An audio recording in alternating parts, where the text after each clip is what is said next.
Bom, gente, vamos falar dessa vitória, mais uma. O Ramon Dias, ele deu uma mesclada no elenco e até é curioso, porque eu falava para vocês no vídeo de pré-jogo aqui, falei no programa também, que o jogador que eu achava que ele não fosse utilizar foi talvez o único titular, né? Porque o Coronado, como vem substituindo a ausência do Rodrigo Garro, eu imaginei, o Coronado já jogou contra o Velo Clube, não vai jogar contra o Água Santa para jogar no Majestoso. Pois ele jogou um tempo, mas jogou. Depois, o que o Ramon fez? Seguiu dando sequência para o Matheus Donelli, botou o Léo Maná na direita, o João Pedro Tchoca, que jogou muito bem, junto do Félix Torres, essa foi a zaga, uma zaga inédita. Na esquerda, o Hugo, e depois a gente teve uma novidade. No meio de campo, ele colocou o meio de campo teoricamente reserva, né? O Martínez, o Charles e o Alex Santana.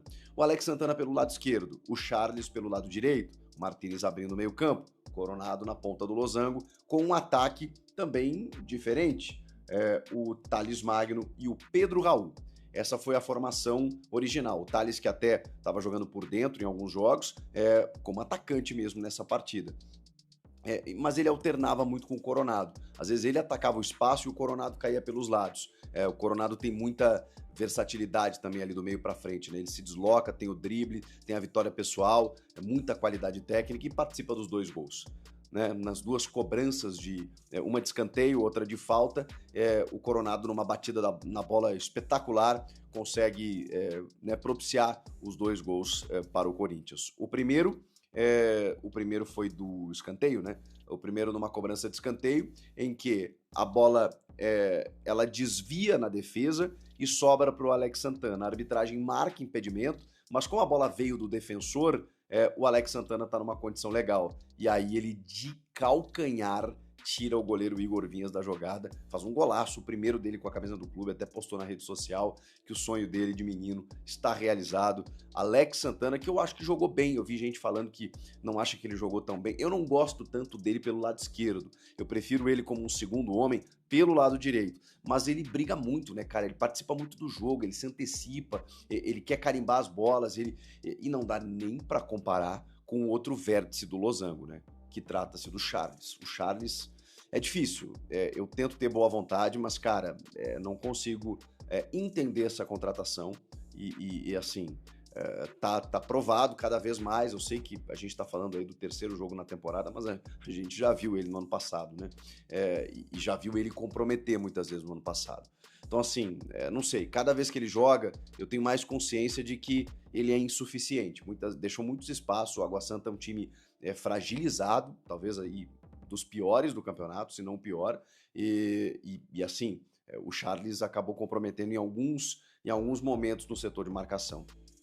Mas aí tem a bola parada do Coronado, que no primeiro momento, né, a bola sobrou para o Alex Santana, ele com presença de área fez o primeiro gol. Depois, uma falta que ele mesmo cava pelo lado esquerdo, faz uma cobrança em que a bola passa por todo mundo, o Pedro Raul meio que vai disputar com o goleiro, só que antes tem um leve desvio do defensor do Água Santa, e aí a bola sobra pro João Pedro Tchoca, que, cara, ele dá uma joelhada na bola, a bola ainda bate no travessão, e ele faz também o seu primeiro gol com a camisa do Corinthians, uma emoção gigantesca, e foi um moleque que jogou muito bem defensivamente também, e ainda assim, quase faz um gol no segundo tempo, numa cabeçada que o Igor Vinhas já emulando, né, com a skin de Manuel Neuer, começou a fazer todas as defesas mirabolantes e impossíveis do jogo quando o Corinthians estava tentando ampliar o marcador. E só não ampliou por conta da atuação fantástica de um goleiro que tomou 6 do Mirassol, mas impressionante.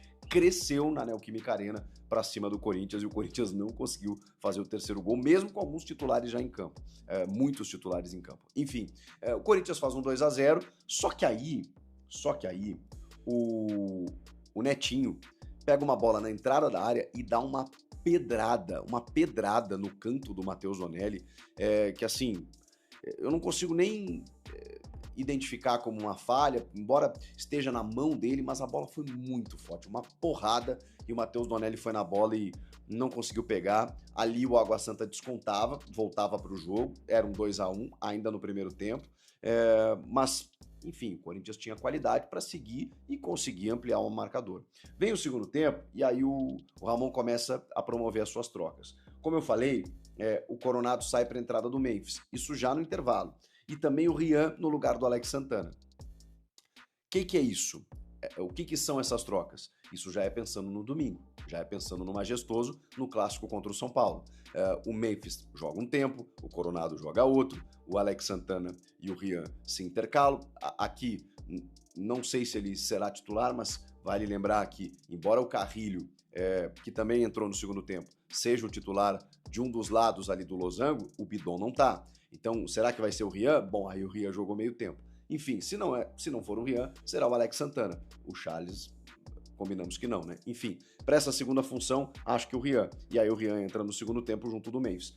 Depois ele tira o Charles e põe o Carrilho. Depois, mais para frente, tira o Thales Magno para botar o Yuri Alberto. Até para manter o Pedro Raul e dar mais espaço para o Pedro Raul, que fez o gol contra o Bragantino, mas ele recebeu 2 bolas. Uma pelo lado esquerdo, uma jogadaça que o Thales estica para ele, depois numa tabelinha do Memphis e do Thales, e ele de perna esquerda chuta cruzado. Essa eu acho até que ele fez bem. Agora a segunda com a última alteração que faltou dizer, né? Diego Palacios.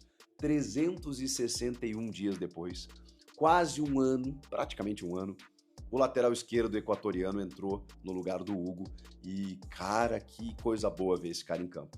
Porque falava até de contratação fantasma, jogador fantasma, o cara não conseguia jogar, teve ali alguns minutos, um lampejo só no começo do ano passado, não jogou mais. Ok, o Biduzinho se firmou e essa foi uma boa notícia, mas o Palacios veio para jogar. E que bom vê-lo em campo e jogando bem. Ele até deu uma pichotada numa bola defensiva, que a bola saiu, passou do lado da trave. Defensivamente, é pouco pra gente analisar ainda, né? Mas ofensivamente, gostei muito dos movimentos. Até porque o Corinthians estava mais no ataque no segundo tempo, a gente conseguiu ver ele muito mais no apoio. E foi muito bom. Porque ele busca tabelamentos, ele tem um cruzamento, cara, venenoso, ele vai à linha de fundo, ele é muito ofensivo. E é só o primeiro jogo depois de um ano parado. Então, assim, a gente imagina que ele tenha um potencial para crescer. Gostei muito, tá? Gostei muito, acho que vai ter uma disputa boa entre o Matheus Bidu e o Diego Palacios na esquerda. E aí, eu falava que teve uma bola do Diego Palacios, assim, né? No ponto futuro, uma parábola com GPS, o Pedro Raul na frente do goleiro. Cara, mas era só empurrar pro gol, ele chutou em cima do goleiro e perdeu um gol inacreditável. Enfim, então assim, teve esse ponto negativo aí do Pedro Raul, mas aí entra o Memphis Depay, que, de novo, atrás do centroavante, né, vindo de trás, com muita qualidade técnica, né? Ele passa pelos adversários como quem quer, cavou algumas faltas na entrada da área, chutou algumas na barreira, é verdade, né? Também não conseguiu aproveitar tanto assim, mas ele construiu muita coisa boa desde o momento que ele entrou. O Memphis Depay, ele tem essa qualidade, né? Eu gosto dele fazendo essa função, porque, lógico que mais perto da área, você tem um cara ali que vai estar perto da finalização, mas ele vindo de trás, muitas vezes como um meia, né, cara, ele tem o mapa do jogo e aí ou ele finaliza, ou ele cava uma falta, ou ele abre na direita, ou ele abre na esquerda, ou ele busca um tabelamento com o Thales, que também se movimenta muito bem. O que é importante a gente dizer? O Carrilho também acabou entrando bem como sempre. O padrão se mantém. Corinthians muda, não repete escalação, muda, às vezes, até sistema tático pela característica dos jogadores que lá estão, não consegue manter o mesmo padrão tático que o Ramon adota, né, porque ele depende de jogadores que cumpram essa função, e mesmo assim, mesmo com todas essas mudanças, você vê uma cara de time, você vê um time que põe a bola no chão, de jogadores que se encontram, de ultrapassagens, de construções ofensivas. Tá muito legal de ver. É claro que a exigência tá pequena até agora, né? A gente tem o Bragantino que tá péssimo, ganhou hoje até a primeira no campeonato. No segundo jogo, o Velo Clube, que, enfim, né? Um clube que não disputava o campeonato há, sei lá, 60 anos, então vamos lá, vamos com calma. Depois não, menos, né? 40 e poucos anos. Eu acho. E agora o Água Santa, que, enfim, tomou 6 do Mirassol. Então, assim, a exigência tá menor, mas vamos lá, o padrão se mantém. Eu preciso analisar o Corinthians, sob ótica do Corinthians. Corinthians com ele mesmo. O padrão se manteve. E aí a gente tem a 10ª vitória consecutiva. Eu já me perdi nas contas, porque tem aquela derrota pro Racing pela Sul-Americana no meio do caminho, porque para mim já estava 9 do ano passado, mais 3 já estava com 12. Mas na verdade são 10, né? Porque tira esse jogo aí. Se contar só o brasileiro, aí a gente tem 12 seguidas, né? Mas tem essa derrotinha aí na Sula pro Racing. Então beleza, então vamos lá. São 10, né? 10 vitórias consecutivas. É um marco, né, gente? É um recorde, é um time que não só não perde, como ganha todas. Mas os adversários são frágeis? Bom, o Corinthians não está disputando a Champions League, está disputando o Campeonato Paulista, então eu só posso analisar o Campeonato Paulista. E no campeonato que o Corinthians está disputando, o Corinthians está ganhando todas, então é só isso que eu tenho para analisar. Claro, domingo tem um enfrentamento muito mais difícil, o Ramon indicou a presença da volta dos titulares, ainda sem o Garro, ainda sem o Bidon, mas com uma força maior, né, com o Hugo Souza no gol, André Ramalho, Gustavo Henrique, provavelmente, né? Mas se bem que se ele botar o Kaká, se ele botar o João Pedro, eu acho que já tá bem servido. Aí já tem o Bidu, Mateuzinho, Memphis, Yuri, entendeu? O Coronado, provavelmente. Um time interessante para enfrentar o São Paulo dentro da casa do adversário. Então vai ser um grande teste, já nessa arrancada, para a gente ter uma ideia. Tá, esses 3 primeiros jogos aí, aconteceram pela fragilidade do adversário ou porque o Corinthians está bem mesmo? Eu acho que o Corinthians está bem. Pode até não vencer o São Paulo, pode empatar, pode acabar perdendo, é do jogo. Mas o que eu preciso analisar até aqui? Padrão. Ele se mantém com ótimas perspectivas. Passar com tranquilidade pelo Água Santa. A gente vai começar a falar mais dos personagens da partida, jogadores que se destacaram, setores também do Corinthians nesse começo do ano, mas vamos encerrar essa parte mais geral do jogo. A gente citou a sequência de vitórias consecutivas do Corinthians. A gente tem uma tela que traz esses números. Obviamente, eles são simples quando se tem 10 jogos e 10 vitórias, mas ele também apresenta a última derrota, né? 31 de outubro contra o Racing pela Comebol Sul-Americana. Não dá ainda para fazer, mas já tem portal fazendo como era o mundo e olha, antes. E o jogo que o Corinthians perdeu... Não era para perder. Não era para perder. Exatamente. Era um jogo que o Corinthians estava jogando melhor que o Racing na Argentina. 1-0, o segundo gol nos pés do Garro. E em 5 minutos o Corinthians toma 2 gols e aí não tem reação. Mas era o jogo que o Corinthians jogava, enquanto estava 1-0, melhor do que alguns outros que venceu nessa sequência. Então, poderia ser maior a sequência do Corinthians nas mãos da dupla, da família Dias. Dias melhores para sempre, já cantava o Jota Quest. E a gente já vai ter a dupla, provavelmente teremos a dupla para falar, o que é sempre um grande barato aqui no Sport Center. Pai e filho. Diga, André. A gente não lembrou, ou pelo menos não deu ênfase ao primeiro gol, que é um lance de calcanhar por baixo das pernas do goleiro. Que a assistente marcou um impedimento, sabe-se Deus da onde, porque a bola claramente bateu no zagueiro, cara. Talvez tenha batido até na mão. Não, bateu na mão. E volta. Bateu totalmente no zagueiro. Não sei que impedimento que ela viu. O VAR, tão criticado, né? Sim. Salvou não só a marcação da arbitragem, como o próprio jogo, né? Porque o gol deveria valer e valer. Sim. Foi um belo gol do Santana mesmo. Aí, ó. E o segundo gol aí, é um recurso, né? E o segundo gol, o gol do João Pedro, o menino, que marca o seu primeiro gol pelo Corinthians. Sim. Aliás, deixa eu pegar esse gancho, já que a gente tá falando dos gols, eu vou individualizar. A gente tem, foram 2 gols assim, de jogadas ali de bola parada e tal. O ano passado o Memphis fez aquele gol muito importante de falta contra o Atlético Paranaense. Certo. E no segundo tempo ele teve uma falta que bate na barreira, que ele tentou bater mais por baixo. No mesmo lugar, praticamente, daquele gol contra o Atlético Exatamente. Mas claramente é um cara que quando vai bater, bate bem. Tem o Garro, que é um cara que bate muito bem na bola. Os escanteios do Coronado hoje, mas eram... Você ouvia pela TV, né?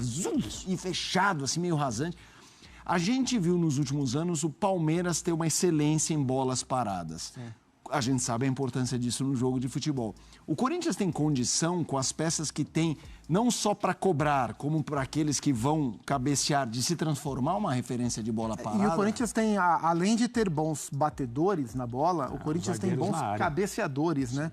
Hoje, por exemplo, não jogaram, mas o André Ramalho é um bom cabeceador, já fez gol contra o Juventude pela Copa do Brasil de cabeça. O Kaká é um bom cabeceador, né? Hoje o Tchoca, o João Pedro, fez o gol praticamente embaixo, mas o Alex Santana, embora seja volante, ele sempre foi no Atlético Paranaense, antes no Botafogo. Ele é um jogador de chegada na área, ele aproveita esse tipo de bola. O próprio Yuri, o próprio Memphis, o Romero, enfim, o Corinthians tem o Pedro Raul, né? O Corinthians tem jogadores que oferecem ao time do Ramon Dias a bola parada como uma alternativa. O Gustavo Henrique, que é um pirulão, um cara parece um pivô de basquete. Então é uma das possibilidades desse time do Corinthians construir as suas chances e hoje fez 2 gols assim. E aí, André? É verdade. É assim, acho que todas as equipes, de um jeito ou de outro, com mais criatividade ou mais intensidade, trabalham muito bem a bola parada defensiva quanto a ofensiva, né? A estatística dos gols gerados por jogadas de bola parada próxima à área, ela se mantém ao longo das décadas no futebol. Os times que usam bem conseguem empatar jogos que estão se encaminhando para derrotas, ganhar jogos. O Palmeiras, durante o período de conquistas do Abel, que a gente continua vivendo, ganhou muitos jogos, mas muitos jogos que, eu não digo não merecia ganhar, mas não estava jogando para ganhar, até com 1 ou 2 jogadas de bolas aéreas, as coisas mudaram completamente. E é necessário, o Corinthians precisa ser uma dessas equipes. E esses zagueiros bons cabeceadores, alguns jogadores mais altos que têm boa impulsão, e gente para colocar a bola na área, como o Coronado, é uma das especialidades dele, ele é muito bom, né? O gesto técnico dele é diferente dos outros, você percebe, fez gol na rodada passada, em cobrança direta. E o Corinthians tem os elementos, as ferramentas para ser bom nesse tipo de jogada. Embora tenha tomado o gol do Velo Clube de escanteio. Também. É isso. Eu ia trazer mais um ditado, a mão que bate, a mão que afaga. Eu não sei, eu vou pesquisar, meu amigo. Não, como que é? Corintianada, continuando aí essas informações do Corinthians, falar de 3 notícias interessantes, madrugada aí. Começou com umas notícias boas, já tivemos aí o Corinthians ganhando o jogo de ontem para hoje, e agora eu tava abrindo aqui para começar a passar a notícia do Corinthians para vocês no dia de hoje, e vi que a patrocinadora do Corinthians foi incluída aí de forma geral na lista de casas de apostas aptas a operar no Brasil. O Corinthians vai eliminando aí uma baita de uma dor de cabeça, galera. Fiquei muito contente de já começar aí a madrugada passando essa informação para vocês. Nessa quarta-feira, dia 22, a Secretaria de Prêmios e Apostas do Ministério da Fazenda incluiu a Esporte da Sorte, patrocinadora master do Corinthians, no rol de empresas dos segmentos aptas a operar no Brasil. A decisão ocorre 10 dias após a Casa de Apostas obter uma liminar na Justiça autorizando seu funcionamento, mesmo dia no qual a empresa efetuou o pagamento de 30 milhões relativo à Ortoga. Então é isso, né, galera? A Ortoga nacional, que é bem mais cara do que a Ortoga estadual, que era a que a patrocinadora tinha para operar, né, que era pela Loterge. Então pagou, acabou, resolveu o problema, pagou os 30 milhões aí da Ortoga nacional e agora tá liberadaça aí para funcionar. Muito bom pro Corinthians, vai ajudar de diversas formas no clima lá do Parque São Jorge. Também estava vendo notícia que tá próximo aí de regularizar a situação dos jogadores quanto ao salário. Mais tarde eu trago informação mais apurada para vocês, mas também já estava vendo isso. Outra notícia que eu achei interessante é que a gente vai voltar pro Pacaembu, cara. Jogo aí contra Corinthians e Portuguesa e o jogo ia ir para Brasília. A Portuguesa recorreu aí da decisão aí do jogo ir para Brasília e conseguiu a alteração para o jogo para o Pacaembu. Esse jogo vai ser no dia 15 de fevereiro, sábado, aí uma volta do Corinthians ao Pacaembu, muito legal também. E sempre bom aqui a gente passar por esse assunto aqui. Palácios, eu gosto muito desse jogador, fiquei muito triste da situação toda que ele acabou passando, de ter ficado o ano inteiro fora. Tava até vendo entrevista da médica do Corinthians, alguns erros que o Corinthians acabou, erros entre aspas, né, porque estava dentro das regras, mas mesmo assim podia ter sido um pouquinho mais infusivo na questão dos exames do Palácio, que acabou não fazendo exames de imagem no Palácios quando ele foi contratado, então não se sabe se o que ele tinha ele adquiriu no Corinthians ou se ele já veio com esses problemas para o Corinthians. Enfim, a culpa não é do jogador, ele acabou tendo um procedimento que não foi legal, aí teve que fazer outro procedimento médico, ficou aí 361 dias parados, então voltou a jogar hoje. Deu para vocês verem aí que é um jogador muito interessante e eu espero que ele consiga aí desempenhar futebol nesse ano. Beleza, galera? Já já eu tô voltando aí com mais um vídeo pra vocês, pra gente continuar falando de Coringão. Como eu falei, tem bastante informação interessante, então eu vou passar mais um vídeo pra vocês já já, com essas informações todas aí, deixando tudo detalhado. Beleza, galera? Um abraço pra quem chegou até aqui, não esquece de deixar o like, se inscrever no canal e ativar o sininho. Valeu e vai Corinthians!